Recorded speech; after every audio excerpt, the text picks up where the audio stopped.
আসসালামু আলাইকুম। কোরআন হাদিসের আলোকে রিয়া নিয়ে কথা বলবো। রিয়া শব্দের আবেদনিক অর্থ হলো প্রদর্শন করা বা লোক দেখানো। ইসলামী পরিভাষায় আল্লাহর সন্তুষ্টির জন্য নয়, বরং মানুষের প্রশংসা, সম্মান বা সুনাম লাভের উদ্দেশ্যে কোনো সৎ আমল যেমন ইবাদত, দান, জ্ঞান প্রচার ইত্যাদি করাকে রিয়া বলে। এটি এক ধরনের ছোট শিরক, শিরকে আসগর বা গোপন শিরক। রাসূলুল্লাহ সাল্লাল্লাহু আলাইহি ওয়াসাল্লাম বলেছেন, আমি তোমাদের ব্যাপারে সবচেয়ে বেশি যে বিষয়টি ভয় করি তা হলো শিরকে আসগর। সাহাবীরা জিজ্ঞেস করলো, হে আল্লাহর রাসূল, শিরক আসগর কি? তিনি বললেন, রিয়া। মুসনাদে আহমদ, হাদিস নম্বর ২৩,৬৩৬, সহিহ সনদে আছে এটি। তো কুরআন ও হাদিসে রিয়ার উল্লেখ আছে সূরা মাউনের ১০৭ নম্বর সূরা ৬০ থেকে ৬ নম্বর আয়াত। অতএব দুর্ভোগ সেই নামাজীদের জন্য যারা তাদের নামাজে অমনোযোগী, যারা শুধু লোক দেখানোর জন্য নামাজ পড়ে। আগের আলোচনাও আমি এই আয়াতটি উল্লেখ করেছিলাম।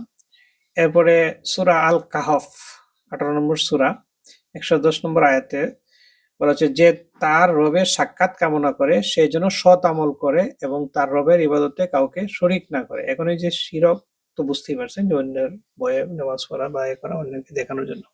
সূরা আন-নিসা মানে ৪ নম্বর সূরার ৩৮ নম্বর আয়াতে লোক দেখানোর জন্য দান করাকে নিন্দা করা হয়েছে।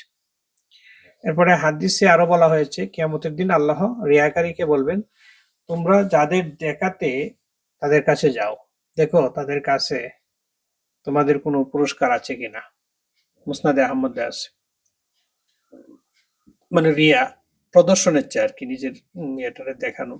আরেকটি ভয়ঙ্কর হাদিস আছে, ৩ ব্যক্তিকে সবার আগে জাহান্নামে নিক্ষেপ করা হবে। এক আলিম যে জ্ঞান দেখাতে মানে, আরেক শহীদ যে সাহস দেখাতে, আরেক দাতা যে দান দেখাতে। মানে এই রিয়া আর কি। মুসলিম, তিরমিজি প্রমুখ এই হাদিসটি বর্ণনা করছেন।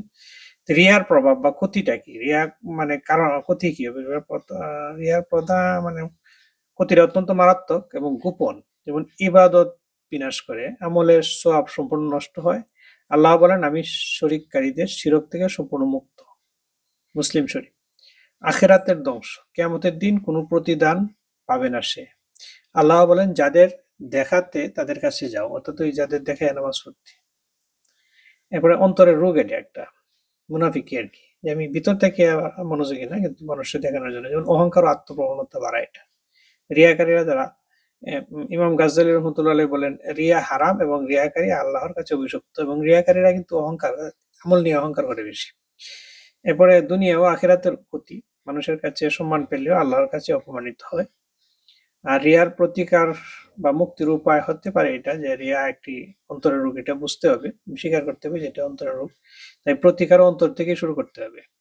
কার্যকর কিছু উপায়, যেমন নিয়তের মুহাসাবা মানে আত্মপর্যালোচনা করা, আত্মসমালোচনা, প্রত্যেক আমলের আগে নিজেকে জিজ্ঞেস করা যে এটা কি শুধু আল্লাহর জন্য। মানে রিয়া এলে আমল বন্ধ করবেন না, বরং চালিয়ে যাবেন এবং নিয়তটা সংশোধন করতে হবে আর কি। শয়তানকে জয় করতে হবে। অনেকে যাই হোক এটা।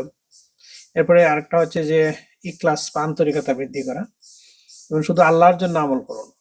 সূরা কাহফের আয়াতটি নিয়মিত পড়তে হবে, বুঝতে হবে, তাইলে অন্তরে। এরপরে গোপন ইবাদত, যেখানে সম্ভব লুকচুপ করে আড়ালে নামাজ পড়া, দান করা, কোরআন তেলাওয়াত করা, তাহলে এই রিয়া থেকে বাঁচা যায়, মানে ইয়ে হয় আর কি।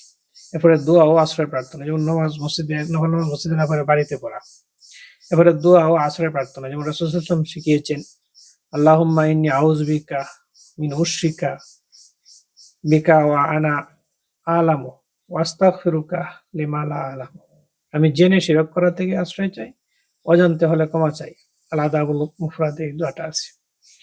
এরপরে আল্লাহর ভয় ও আখিরাত স্মরণ, দুনিয়ার প্রশংসার চেয়ে আল্লাহর সন্তুষ্টিকে বড় করে দেখা।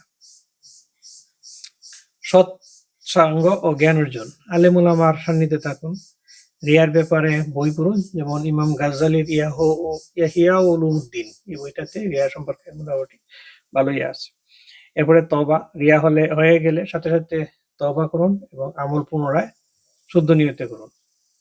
তো রিয়া ইবাদতের সবচেয়ে বড় গোপন শত্রু। এটি ছোট শিরক হলেও আমলকে সম্পূর্ণ ব্যর্থ করে দেয়। আজ থেকে নিয়ত পরিশুদ্ধ করুন, আল্লাহর জন্য সবকিছু করুন। আল্লাহ আমাদের সবাইকে খাঁটি ইসলামের তৌফিক দান করুন, আমিন। জাযাকাল্লাহু খায়রান। কোনো অংশ আরো বিস্তারিত জানতে চাইলে বলুন। আসসালামু আলাইকুম ওয়া রাহমাতুল্লাহ।